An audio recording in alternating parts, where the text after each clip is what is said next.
our next recipe is going to be quick pickles.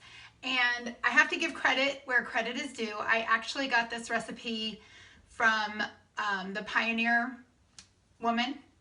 And the reason I'm using it is because her recipe doesn't call for any salt or sodium. So it was an easy way for me to come up with a pickle recipe without having to figure it out myself, let's be honest. Okay, so the ingredients for this recipe are cucumbers. I used pickle cucumbers and sliced them on the mandolin. As you can see right here, I have it on the third setting. So they're about a 1/4 inch thick. I don't know if you can see that. And so I already put those into the jar with some Valdelia onions, mainly because I like a Valdelia onion and I feel like it'll be a nice flavor in the pickles. And it also calls for a tablespoon of celery seeds, a tablespoon of coriander seeds, a tablespoon of mustard seeds, and a tablespoon of red pepper flakes. So these pickles have a little bit of kick to them.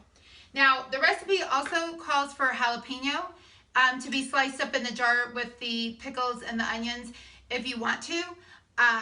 Last time we made it, it was a little too hot, so we decided to leave those out this time. You also need 1/2 cup of brown sugar and 1½ cups of apple cider vinegar, 1/2 cup of water, and a tablespoon of fresh dill. So we're gonna put all the other ingredients into the saucepan and bring that to a boil, except for the cucumber pickles and the onions. Everything else is going into the pan. So we're gonna start, this is a cup of apple cider vinegar. Let me get that going.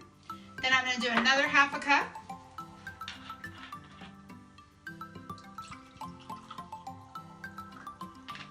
And then we need 1/2 cup of water, which I conveniently have right here. So let's pour that to about 1/2 cup. Get that going. And then I'm gonna go ahead and pour my seeds in there. Make sure they don't stick. They're kind of sticking. Need a spoon. Gotta be careful with these things. You get seeds all over the house. They like to just take off on you. All right, and then I'm gonna go ahead and put the brown sugar in. That will dissolve as the water's heating up. And you know, that brown sugar is gonna counterbalance the acidity of the apple cider vinegar. So hopefully we're gonna get a nice balance there. So we're gonna go ahead and let that cook. Oops, I almost forgot the dill. Let's get that in there. That's gonna cook right along with the seeds and the vinegar. I mean, you can't really have pickles without dill, right? Just kind of go hand in hand. And the reason, like I said at the beginning, that this is so important is because, you know, when you're a heart patient, there's some things you feel like you're never going to be able to have again. And pickles is one of them. Anything that's brined is pretty much off the table because the sodium content is just so high. You gotta be careful when you're cooking up with vinegar. It does get to be a little much. All right, I'm gonna put these last few slices in here. But what I was saying is, you know, you really have to look for different ways to find those favorite foods that you love to eat. And that's one of the things we like to do, or I like to do at Christy Cooks For Life, is make sure that we always have choices that are low sodium, that allows us to really enjoy all of our favorite foods without feeling deprived. So we're gonna go ahead and let this come to a boil. And then once it cools down, we're gonna set it off to the side and let it cool down. Then we're gonna pour it over the top of these cucumbers. Then they need to sit in the fridge for about 8 to 10 hours and allow that vinegar and the acid to really break down the pickles and marinate them with that flavor. So we'll come back when this is cool and finish off these pickles. And just remember that if you like these recipes and you want to have more like them where you feel like you can eat all of those favorite foods, make sure to follow me, like, subscribe, and share all of my recipes on Christy Cooks For Life is where you can find me, and I hope that you will check me out.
where the pickles was boiling and then cooling down a little bit, I went ahead and chopped up some of the veggies that I had on the back counter. We got a small red pepper, probably about 1 zucchini that I actually had already chopped up in the fridge, and half of a large green pepper and a little bit of poblano pepper in here, along with some green onions. And these are the veggies that we're gonna cook on the grill tonight with the steak. And then when these are all grilled up, we'll pour some of that chimichurri sauce over them. So I just thought I'd share with you how you can kind of be like doing 2 things at once. So I'll set that over there. Now, our brine has boiled. Let's see if you guys can see that. Ooh, without spilling it all over. So there's that mustard seed and the coriander and the dill and the apple cider vinegar and brown sugar. Onion is in here. So we're literally just gonna pour all of this very carefully. I wish I had a funnel right now, or not so carefully. But you wanna make sure you get it all in there because the good stuff is on the bottom. So we'll get that all in there. Wipe it down because I just made a big mess. And look how amazing that looks. See all those seeds floating around in there and the pickles. This is gonna be super yummy after it sits in the fridge for about 8 to 10 hours. I'm gonna kind of mix that around a little bit so the seeds soak down in there, kind of stuck on the top. And it makes just the perfect amount for a large ball jar. I used about 1.5, probably I would say like a medium-sized pickle and half of an onion, and it really just makes the perfect amount. So we're gonna seal that off with the ball jar lid, say that fast 3 times, and put that in the fridge, and then they'll be ready to go for our sandwiches.